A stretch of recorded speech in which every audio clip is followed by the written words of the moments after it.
Because of that, we went to SPCA. Then we took home a sort of half-grown little ginger cat, and that was basically the first of a long line of cats for our family. So we ended up with, at one point, 8 cats. Wow, 8 cats. Yeah, but I mean, they're still, most of them are still with us. My kids grew up with... They never fight? The cats or the kids? Oh. Can you say you're a cat person? Yeah, of course. I love cats. I guess maybe there's something to be said that a lot of cats are quite, they're quite fuss free most of the time. Yeah. When they feel like it, they come to you. Otherwise, Yeah. What is it like to have both young children and cats, and then? We've been lucky in a way because I think my kids, that's obviously at my parents' place, but my kids are there almost every day.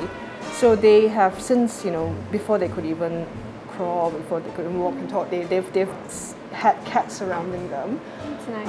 Are you working from home currently? In terms of MP work, I do have quite a mixed schedule. I guess you could also consider looking after kids work. So yeah. Does your husband also work from home? Again, it's hybrid working and... Hello. I think he's finishing most of it. So if he's at home and you're also at home, then how do you sort of divide the who does what at home? Because everyone's at home and everyone's got 2 things to do. Sure. Well, sometimes I joke with my husband, right, that I'm responsible for what goes into the kids and he's responsible for what comes out. Oh, that's a reasonable way of looking at it. I just thought of something. This is like a meet the people session. Lolo. Uh-oh.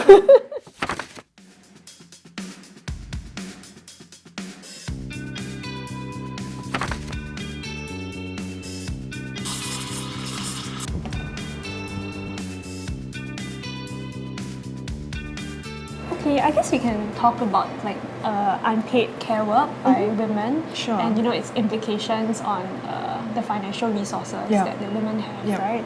So, how do you think women can be better supported in this area? The first, of course, is financial, and then then there's non-financial stuff.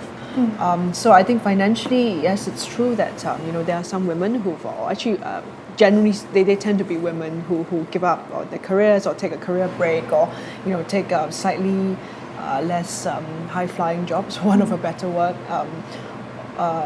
in order to focus a little bit on care responsibilities. I do have some residents. The carer, usually it's a woman, would come for assistance because whether it's a divorce or or the husband passes away, the main income owner passes away, suddenly they find themselves in quite a dire situation financially, not just for the family but sometimes even for themselves in terms of their retirement. There have been quite a lot of proposals about maybe like CPF top-ups for them or so these are some of the areas that I think again needs to bear more debate and more, I guess, refinement in some of our policies. I think a lot of stay-at-home mums or fathers will find that it probably would help and benefit them if there are more support available to them. I think of course there are schemes and things like respite care and all that, they are available, but for whatever reason I think somehow the accessibility is not quite there, whether it's because it's not suited to everyone's again it's about access to these schemes. I think this is something you also raised last year, right? So you introduced the private members' motion on gender equality. So are you satisfied with the issues being raised during the debate? Sometimes some men might want to do a bit more, but they feel that maybe it's a woman's job, or or someone they might be looked down upon if they decide that they are the ones who want to give up a little bit of their careers to stay at home and care for not just children but family members. So I think it goes beyond just again about the economic element. It's normalizing some of that. So I think it was good that we had the opportunity to do so, and I think we'll continue to look into the sorry, I got really distracted by that. Yeah, one of the cats is very excited. excited by the white paper. In your mind, right, what do you think a successful woman looks like? Actually, I don't think that there is any one. Well, firstly, you have to think about what success means. For me, I think I was just saying earlier that sometimes for me, it feels success for me sometimes feels like I get out of bed, I keep my children alive for the rest of the day. That's that in itself feels like it's already success. I feel that society shouldn't get too hung up on what. Whether success is having lots of money, climbing to a really high position within a company, or having a very successful career.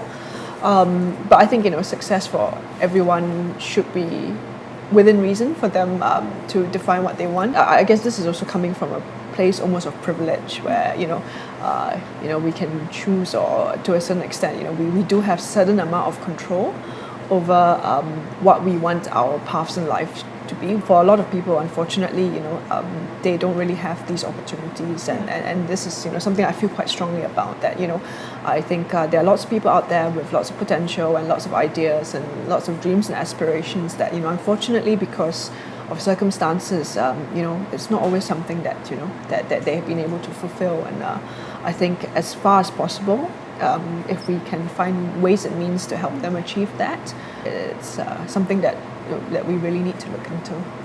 Yeah. So what might? So I guess I didn't really answer what a successful woman would be. I guess someone who is who is happy and within with where they have gotten to in life.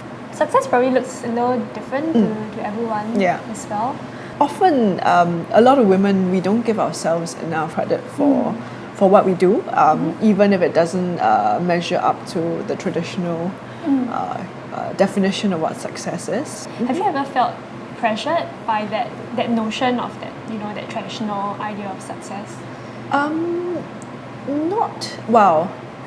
I think I have been incredibly lucky because my father was someone who came from quite a traditional family, in the sense that they really focus a lot on having boys and having to carry on the family name. So I don't actually have that many direct male cousins from my dad's side.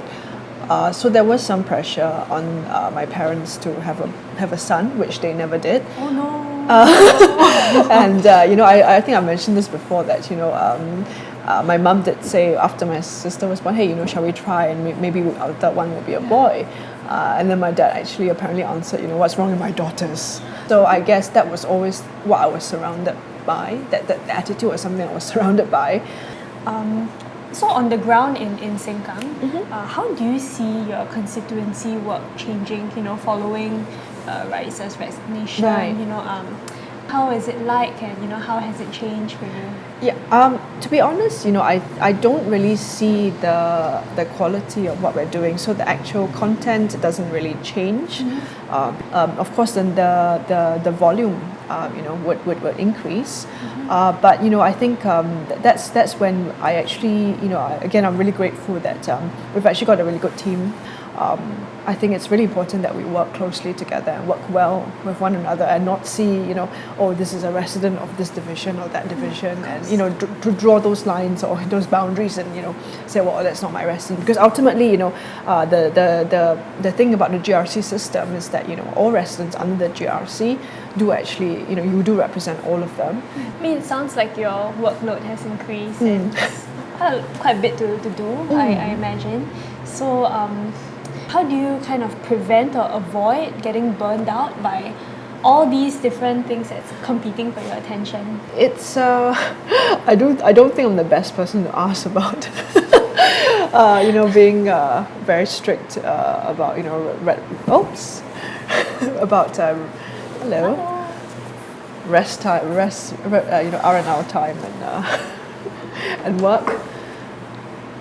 Well, I do try to put the phone away sometimes when I'm with my kids, but of course it's never that straightforward, and sometimes you do have to deal with especially as MP, sometimes we do have to deal with fairly urgent matters, especially those that relate to town council. Again, I think it's just trying your best to be disciplined and just being mindful that it'll be good to have some downtime once in a while.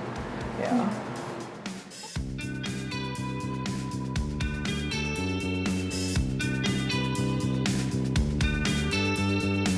Thanks for watching this video. If you'd like to see more, don't forget to click on the subscribe button and the notification bell.